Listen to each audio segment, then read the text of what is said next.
Hi guys! Good morning, good afternoon, good evening, and good day. So I'm back, RJYC Vlog.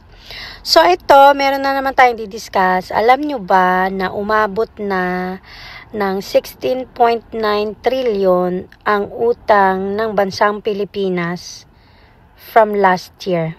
Yung last year lang yan. 16.9 trillion ang utang. So, ano na mangyayari sa Pilipinas? So, guess what? Dahil may utang kayo na 16.9 trillion, so, akap pa more. Alam nyo ba yung akap? Yung para kayong siraulo na may utang ka, pero namimigay ka ng pera. Yung ang dami mong utang, pero namimigay ka ng pera. Ganyan ang strategy ng bangag admin ngayon.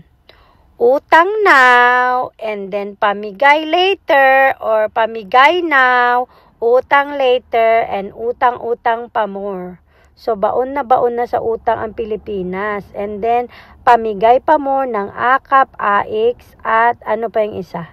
Tupad. Ang husay, di ba? Ang galing ng strategy ng bilihan ng boto, baon na kayo sa utang.